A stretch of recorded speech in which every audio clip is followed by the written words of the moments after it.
বন্ধুরা, আমরা প্রত্যেকেই চাই সবসময় হাসি খুশিভাবে থাকতে, সবার থেকে সম্মান পেতে। এমন কেউ নেই যে এটা চাই না। আজকে যে গল্পটি বলতে যাচ্ছি, এটা থেকে আপনি আমাদের প্রত্যেকের মধ্যে থাকা একটি অভ্যাস বা চারিত্রিক বৈশিষ্ট্যের কথা জানতে পারবেন। আর এই অভ্যাসটি বর্জন করতে পারলে আপনি সবসময় হাসি খুশিভাবে থাকতে পারবেন। সবাই আপনাকে বেশি বেশি করে সম্মান দিতে শুরু করবে। আর আপনি মানুষের এত ভালোবাসা পাবেন যা আপনার কল্পনারও বাইরে। তাই একটা অনুরোধ, গল্পটি মনোযোগ সহকারে শেষ পর্যন্ত শুনবেন। তো আসুন শুরু করি। অনেক দিন আগেকার কথা। এক রাজ্যে এক রাজা থাকতেন, যার পরিবার বংশ পরম্পরায় সেই রাজ্যের সিংহাসন ভার সামলে আসছিল। মানে সেই রাজা, তার আগে তার বাবা, আর তার আগে তার বাবা, প্রত্যেকেই সেই রাজ্যের রাজা ছিলেন। সেই রাজার কাছে বিপুল পরিমাণ ধন সম্পত্তি ছিল, বড় রাজমহল, প্রচুর স্বর্ণমুদ্রা এবং অন্যান্য অলংকার ইত্যাদি। রাজার কাছে এত পরিমাণ ধন সম্পত্তি ছিল যা দিয়ে রাজার পরবর্তী কয়েক প্রজন্ম বসে বসে খেতে পারত। এইসবের জন্য রাজার মধ্যে প্রচুর অহংকার ছিল। তার অহংকারের মাত্রা এতদূর পৌঁছে গিয়েছিল যে তিনি শুধু নিজের স্বার্থের কথাই ভাবতেন। না তো তার নিজের পরিবারের কারোর সাথে ভালো সম্পর্ক ছিল, আর না তো রাজ্যের অন্য কারোর সাথে। এমনকি আশেপাশের অন্যান্য রাজাদের সাথেও তার সম্পর্ক খুব একটা ভালো ছিল না। তার অহংকারের জন্য রাজ্যের কেউই তাকে ভালো চোখে দেখত না।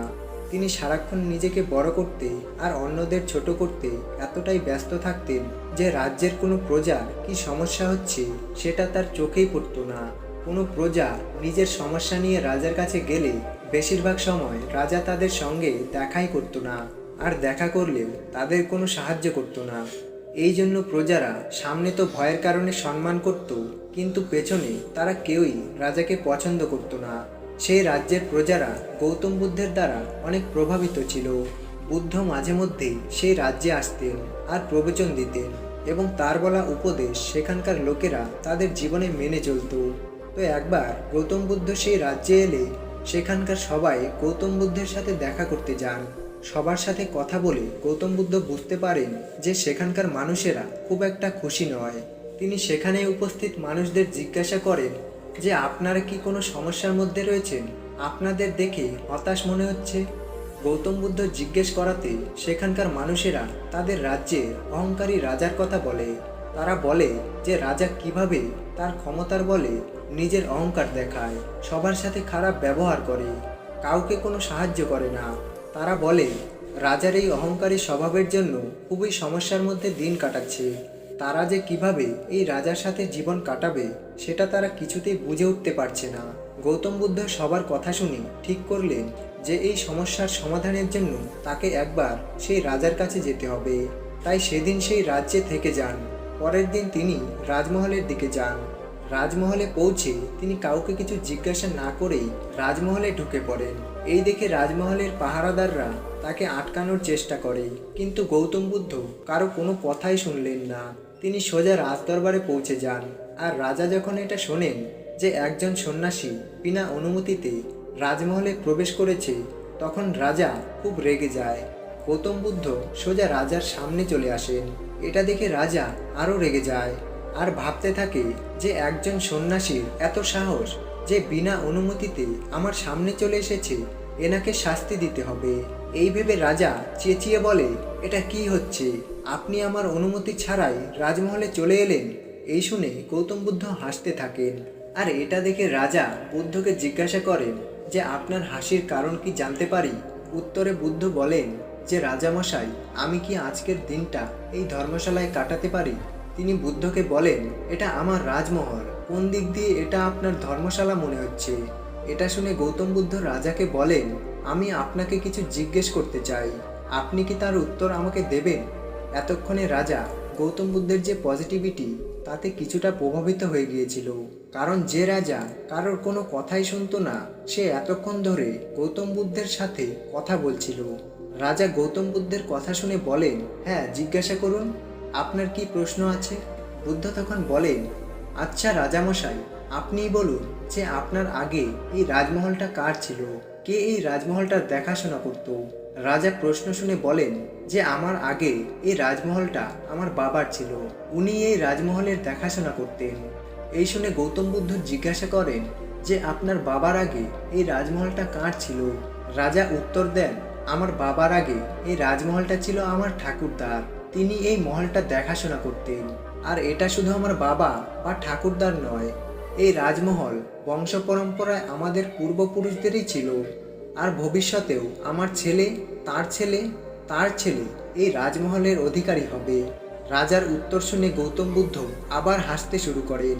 বুদ্ধকে হাসতে দেখে রাজা বলেন যে আপনি এরকম বারবার হাসছেন কেন? আপনার হাসির কারণ কি? গৌতম বুদ্ধ বলেন, আপনার কথা শুনে। রাজা বলেন, কেন? গৌতম বুদ্ধ বলেন যে আপনি কিছুক্ষণ আগেই বলেছিলেন যে এটা আপনার মহল, কোনো ধর্মশালা নয়। কিন্তু আমি যে দৃষ্টিভঙ্গি থেকে দেখছি সেই হিসাবে এটা তো ধর্মশালাই হলো। রাজা এটা শুনে বলেন, কেন আপনি বারবার একই কথা বলছেন? কোন দিক দিয়ে এটা আপনার ধর্মশালা বলে মনে হচ্ছে?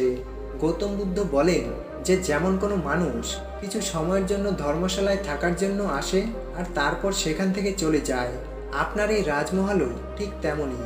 একটু ভেবে দেখুন, এটা কিছু সময়ের জন্য আপনার ঠাকুরদার ছিল, তারপর কিছু সময়ের জন্য আপনার বাবার ছিল, আর বর্তমান কিছু সময়ের জন্য আপনার। ভবিষ্যতে এটা অন্য কারোর হবে, আর এভাবেই পরম্পরায় চলতেই থাকবে। তো একদিক থেকে আপনার এই রাজমহল ধর্মশালাই তো হলো, তাই তো? কারণ এখানে একজন ব্যক্তি তার কিছু সময়ের জন্য থাকে আর তারপর সে চলে যায়, আবার তার জায়গায় নতুন একজন আসে।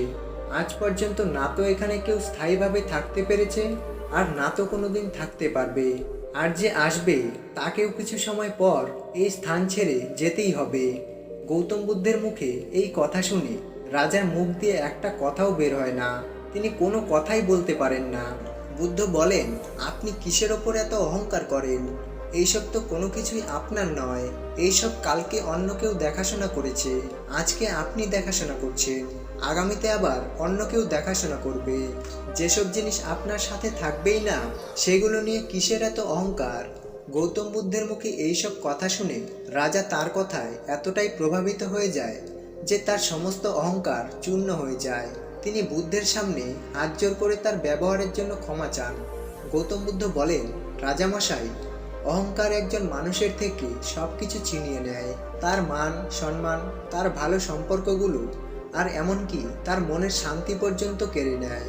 আর এমন একটা সময় আসে যখন অহংকারী মানুষদের কাছে তার অহংকার ছাড়া আর কিছুই বেঁচে থাকে না। সে সম্পূর্ণ একা হয়ে যায়, বাইরে থেকেও আর ভেতর থেকেও। এই জন্য এই অহংকার থেকে আমাদের যতটা দূরে রাখা সম্ভব ততটা দূরে থাকা উচিত। কোনোভাবেই আমাদের মনের মধ্যে অহংকারের জন্ম দেওয়া উচিত নয়।